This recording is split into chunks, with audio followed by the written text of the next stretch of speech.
96.1, KIX 96, come on, right now, go to the phones. Don't mean to be too aggressive here, but it's the last day, 232-5437, and we're trying to find the words. Cody and I were trying to figure, okay, what can we say to motivate you to be a miracle maker? I mean, what haven't we communicated Real yet? people. That's the deal. If real people come to us and tell us their stories, because you never know when it's going to strike you or when you're going to actually need Children's Miracle Network. I think that's the beauty of this foundation and this wonderful hospital, Sacred Heart, is because they have the means, they have the power, they've got every technology that you can imagine set up for these children. In fact, right now we have Ellie. There's little baby Ellie. Hi, Ellie. 3.5. Jessica is the mother. Hello, Jessica.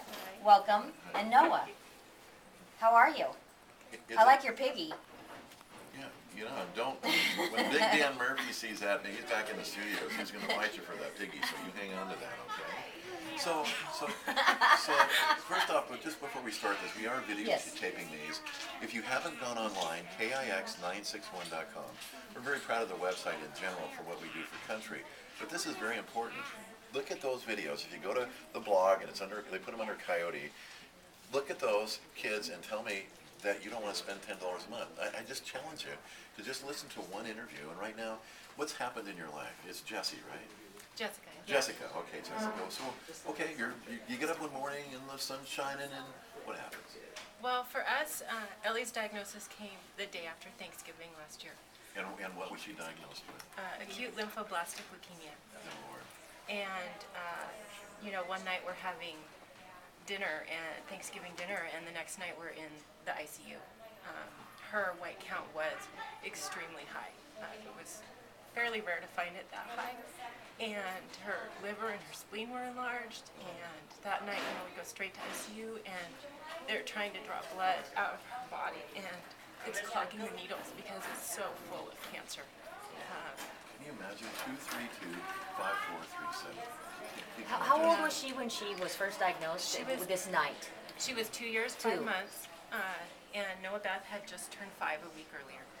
And so it was, what a difference a day makes in your life. And, this is a world we didn't know existed, and now it's, become our world. And Ellie has been in the hospital a lot. We've lived here the last year. You're coming up almost a year, aren't you? Almost, we're getting close. So, what happens now? I mean, Ellie has this attention, husband's working, you're trying to juggle. I mean, I can see the emotion, and I can hear it. It's got to be devastating. It is. I mean, it's not what you dream for your child, and you think long term. I mean, you think cancer, you think adults have cancer. You don't think your 2-year-old is going to have cancer, and when it happens, it changes everything. You're thinking long term. Before they gave her first chemo, one of the biggest questions I had for them is she going to be able to have children? This changes her whole life. Everything changes. And, you think down the line when she's 45, does she get breast cancer? And then what can they do then? Because she's already been bombarded by so many different drugs. Oh, my goodness. And, it changes everything. Children's Miracle Network people, last day, 232-5437. This isn't a story from outside the area. This isn't a story from another state. This is not a story. The story is right now in the lobby of Sacred Heart. I don't hear the phones. Somebody let Jessica touch your heart. 232-5437. Now, Jessica, I got a note from your husband, and I want to read it real briefly. I got an email this morning. It says, "The Children's Miracle Network helps Sacred Heart afford such wonderful things to keep our kids entertained during these life-changing diagnoses and subsequent years of treatment. But more importantly, CMN funds a large portion of the Child Life Specialist budget. Child Life Specialist, where we have Nettie right here with Ellie."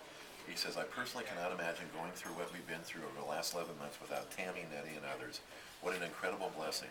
Thanks so much for putting on the Radiothon. You're very much appreciated." This was from your husband. We got that this morning.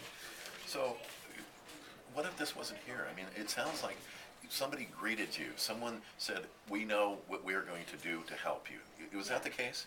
It's, yeah, in a way. I mean, in the beginning, you're in so much shock. There's only so much you can take in at a time.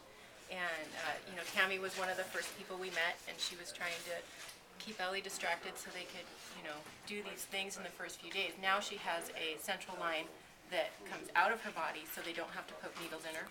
But those first couple days were full of pokes, and it got to the point where, anybody came in the room and she'd start saying, no owies, no owies. She'd start freaking out. And so, she comes in, she distracts her, she gets her, to where she doesn't notice so much what's going on. And, as time goes by, we lived here in the hospital. And for the first 8 months, the most intense part of her treatment, we were inpatient over 50% of the time. So you sleep in the bed next to her? You sleep in a chair? Yeah, and my husband's at work, and Noah Beth is being taken care of by our great support system of our church, outside the hospital, because we have no family here in Spokane. Our church is our family, and they have really done a great job of taking care of us, but they can't be in here all the time. And that's where people like child life specialists come in. And they come in, throughout the day, ask me, did you have lunch? Do you need a break? And sometimes that break means I go sit in my car and have a good, loud, ugly cry because I have to get it out. 232-5437. We're hearing the phones ring. Jessica's touching your hearts. Do this now. It's the last day, people. And sorry, I get this way too, because I cannot look at your children and not see my children or my grandchildren. And if you go online, 232-5437. You got 866-511-KIDS. Now that she is high risk leukemia. She is high risk. It's different. There's different levels, and high risk is a little more rare. The type of leukemia she has is the most common childhood cancer, and it's the most curable type of cancer that there is, which, those are good words to hear, but she was high risk. They measure that according to how many white cells, how many cancer cells are in their blood at diagnosis. If they are under 100,000, they're standard risk. If they're over 100,000, they're high risk. Ellie's were well over 200,000. And, we're in the clinic, constantly, and we're meeting everyone. And for a long time, I was starting to think, wow, why are we here all the time? Why are we constantly dealing with problems? And then I started to ask, what type, what was your white count? Are you standard or are you high risk? And I've only met one person who was anywhere near the range Ellie was in. Where would you be without Sacred Heart Hospital? I don't know. It's been just an incredible experience because for us, we had moved out here 3 years ago from Seattle, and those bigger cities, they have great health care, but they don't have the personal care that we have here. And for me personally, that means a lot. It makes me feel a lot safer. We can see that from the note from your husband, the life care specialist, child life specialist, that he pointed out. This is happening right now, people. This is real time. This is a real life. These are beautiful children. This will be up on the website here shortly. 232-5437. Please call right now, legit. Very Christian oriented. Did you ever make a deal with God? Said, hey, if you could do this, I'll do that. No. Very early on, he just let me know, I'm going to take care of you. I'm your father, and I'm Ellie's father, and I'm going to take care of you. And, in that first couple days, you think, how are we going to do this?